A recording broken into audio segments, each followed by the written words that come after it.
uriya mugabo njya mbona acuruza inyama ariko njya mbona impu zazo niba ari imbwa niba ari ibika. Ndahageze nta murizo uriho nta binono. Iyo hene ibaho? Iyo hene nanjye sinjya nzemera mbona. Ariko mujya muryaho wumva imeze ite? Turazirya. Ibimeze ite? Umva ari inyama ari nk'iy'ihene. Yego. N'urusisiro rwiza cyane ubona rusobanutse ruriho rugenda rutera imbere, imihanda biri nubwo atari kaburimbo birasa neza, ariko twaje kumva inkuru maze dukora ibirometero bitarenze 5 rwose, ni hafi n'amaguru kuko moto kuyihabona byo biba bivunanye. Maze tuhageze tubanza kuganira n'abaturage batubwira koko ko iyo nkuru ari mamo, ariko natwe twumva biduteye ubwoba twikandagira, maze turagenda dusanga Muchoma nawe byarangiye abihakanye, ariko kandi biteye amatsiko. Reka maze mwimvire inkuru yose muyikurikire. Yemwe bagabo nsanze mukora ariko akirusha ko hose Muchoma ngasanzwe abaga imbwa koko. Abaganisega aho. Abagabo muramubambisha niko muze uriya mugabo koko ngabaga imbwa. Ngo gusa.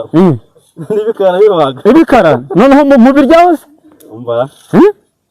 Amabasa niko ubona ko tutajya tubona uruhu. Tubwire nta ruhu ruboneka. Nta ruhu ntabwo ruboneka. Abitubwire nta ruhu mujya mubona. Ntabwo uruhu ruboneka. No niko tubwire wowe ngo bimeze bite ko kuri mugabo ngabaga imbwa. Uriya mugabo njya mbona acuruza inyama ariko njya mbona impu zazo niba ari imbwa niba ari ibika. Ndahageze nta murizo uriho nta binono. Iyo hene ibaho? Iyo hene nanjye sinjya nzemera mbona. Ariko mujya muryaho wumva imeze ite? Turazirya. Ibimeze ite? Umva ari inyama ari nk'iy'ihene. Yego.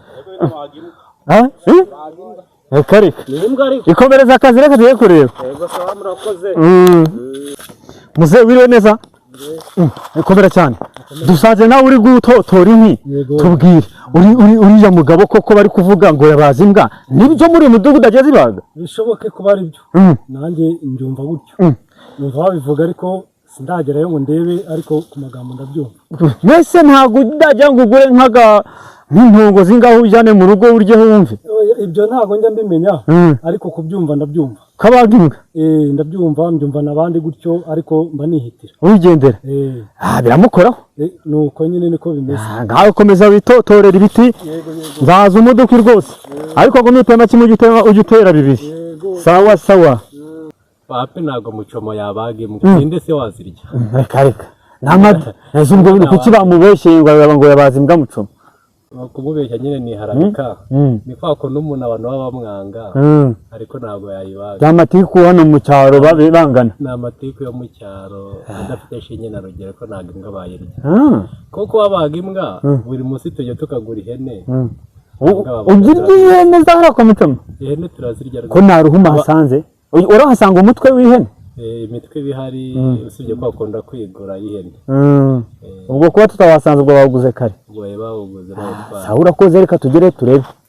Nagize nyambona Muchoma aracaracara hafi y'icyokezo, ndamusifura maze ndamubwira ni mfasha twicare tuganire kuri ibi bintu numva rubanda rwamaze kugira inkuru ikomeye cyane binkuye hirya iyo nkaza kubikurikirana. Arankundira aricara maze ndetse dutangira no kucocorana gake gake tucoca amagambo maze arabinsobanurira neza, ariko arambwira ati reka nta magambo y'abantu binaha barambeshyera. Muco kabyare rero nyemerera tuganire, twicare hano kubaza tuganire. Muco mbwira Muchoma rero nubwo ndi umunyamakuru ndi inshuti yawe. Ntabwo wabaza no munsi se? Uyu munsi ho rwose nabaze n'agasosi karari hano mu gikari, hari n'akaboyiro hano rwose wamaho nta kibazo. Abagahari ntabwo wahoretse yuko n'ibiciro atari byinshi cyane. Ahangaha ntabwo duhenda muri urusisiro. Muchoma rero nje mfite inkuru ko hano muri iki gipangu hari ibintu bidasobanutse ngo bahaga imbwa. Reka nye ntago njya mbaga imbwa. Uretse ko nyine aha muri urusisiro ni ahantu haba amagambo menshi, usanga umuturage arakwijundika bakakwijundika ugasanga ibintu bimeze nabi, ariko njye ntago njya mbaga imbwa rwose. Urumva nubwo geze aha amakuru nayabonye. Ihene baga ngo nta murizo nta mutwe nta binono ntaki. Ayo makuru ni ibihuha, ari ibinono ari n'umutwe ari n'uruhu byose. Ko ndungurutse mu gikoni nkaba ko wenda umutwe wo nawugurishije, ariko uruhu rwo umutwe nawugurishije. Ibinono cyangwa se amajanja? Ibinono nabyo nabitanze nabihaye bajya guteka amasombe.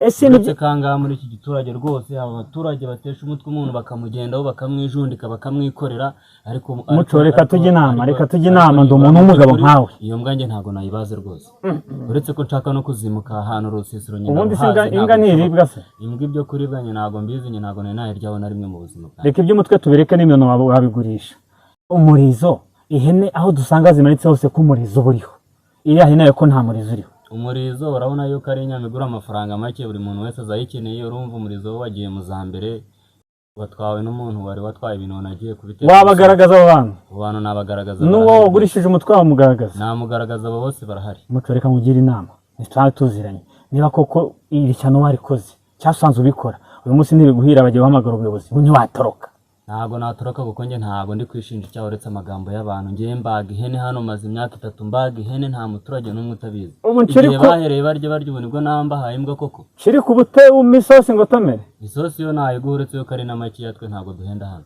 burusheti nangahe burusheti ni 350 ayaya i Kigali burusheti turazigura 5. ahangaha dutuye ni mu cyaro usanga ahantu umuntu akora akodesha 4,000 twe hano nta bintu bidukonsoma byinshi mbese abantu bose mu rusisiro barakwanga abo nsanze basize ibibanza bati turabizi abo nsanze bahinga turabizi bose barakwanga muco ari ukuntu umuntu akora business abaturage babonye uri gutera imbere urabazi bagatangira bakazana amagambo yabo bavuga ibyo hirya no hino ariko mu by'ukuri ari ukubeshya ari ibinyoma reka ubuyobozi buze ntugira aho ujya bubikemure n'ibiguhama baragufunga muco nta hantu najya uretse ko njye nta n'icyaha ndi kwishinja.